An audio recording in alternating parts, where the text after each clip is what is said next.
Hey, what's up? It's Swamp. Back for another tutorial. Okay, in this I'm going to do a lot of different things about physics. What I know. I don't know everything, but I'll show you what I know. So first off, we're going to make this platform right here collapse. And I built this, put it together, and I used small boards and small ramp pieces. One thing is I kind of tried to leave them kind of not quite touching very much. If they touch a lot when you turn on the physics, stuff starts going crazy. So let me just show you how this works. So first what we need is a trigger. So we're going to use an area trigger to trigger turning on the physics.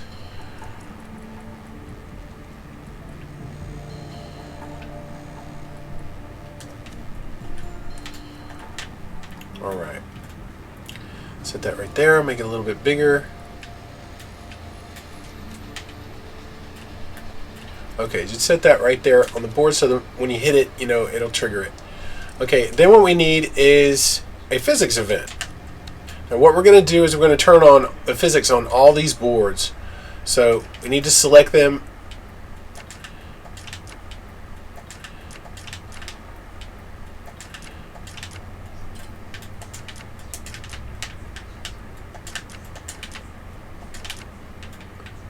Sorry, getting to a rhythm with this. It's cool about this is it turns on blue if you click them, so you can see which ones you didn't click, which ones you did click. When you turn on physics, it turns something, whatever it is, it turns it red, so you know that physics is turned on that object. And I'll show you a little bit about that in a minute. So, okay, so we're going to turn on the physics on all of those boards. Now, what we need to do is trigger it. So, going to go to the hit trigger. On hit, turn on the physics. Now, to make this look cool, I'm going to put like a little dust cloud effect in too, because I feel like it'll look a little bit more real, if it has a little bit of a dust kick up when you land. So put the dust cloud effect in, and now we need an effect event. So we'll grab an effect event. The event target will be the dust cloud, and so when you land on that area trigger, it triggers the physics to turn on, and we'll just pass that event through there to the effects event to turn on the dust cloud. Alright, so let's test this out. Now, I'm not really a big fan of doing it like this because it crashes the router a lot, and I feel like it's not very cool to the player to just crash them. Okay, so as another way of doing that is here. What we're going to do here is I'm going to make this platform tilt down, and this part here hit this box and tilt down and make a down ramp for you to ride down when you land on it. So what we're going to use, we'll just use the same stuff over here. So I'm going to use an area trigger.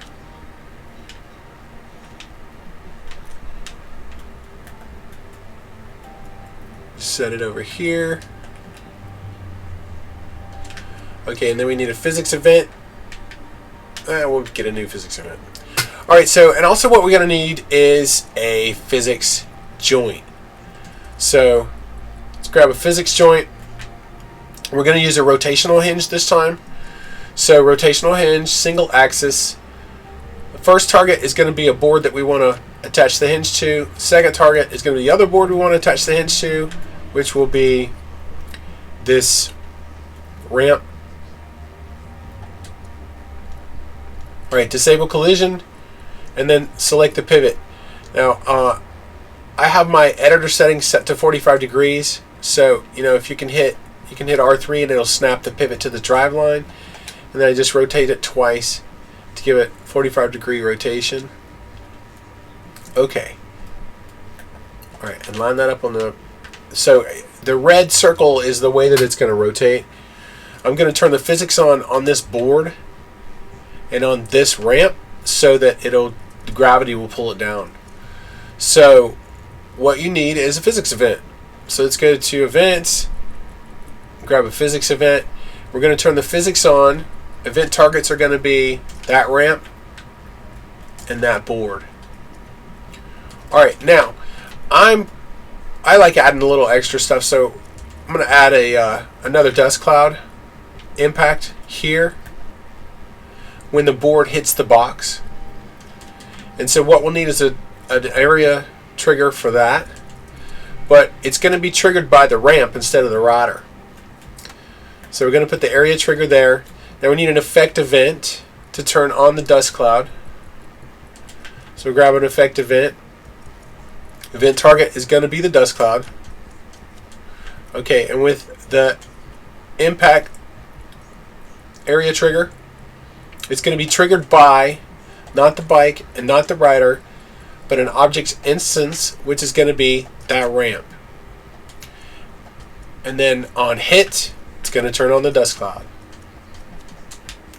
Okay, so now let's test this one.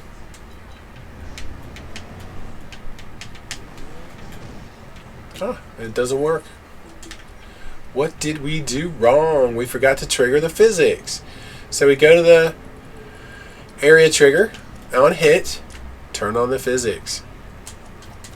So, now let's try it again.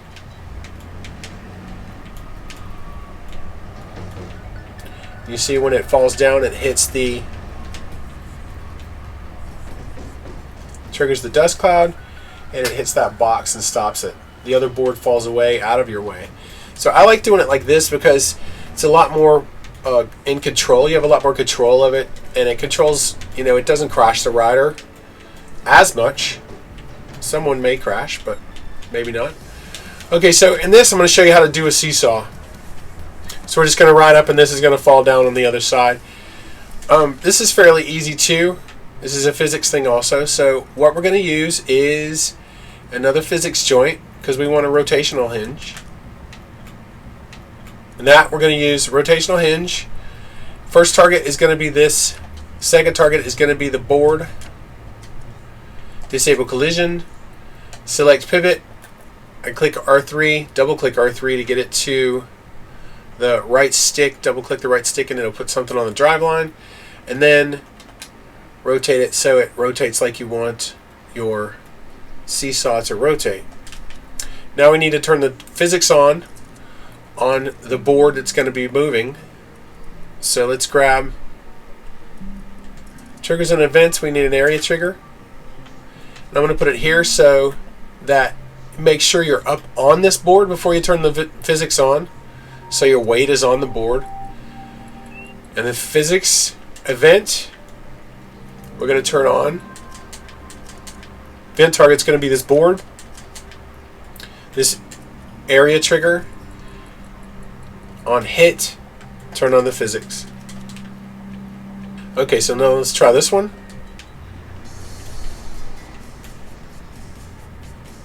Let's see, that works now too. Okay, so one other thing I'm going to show you is custom collisions. Custom collisions, I'll probably do a tutorial on this, but for right now I'm just going to show you this to smooth out this bump right here climbing up on this board. So we go to physics tools and grab custom collision, and what this is like an invisible ramp pretty much. So I'm just going to build it, put it right here, give you a little kick to get you up on that board. And so you don't see it, but you see it makes it a lot easier to get up on that board. Alright, so now one more thing I'm going to show you is just the actual physics in advanced physics, some of that, not all of it, obviously. Okay, so when I just put a ramp down, this is just a ramp, you just put it down. When you ride on it, you see it works like a ramp.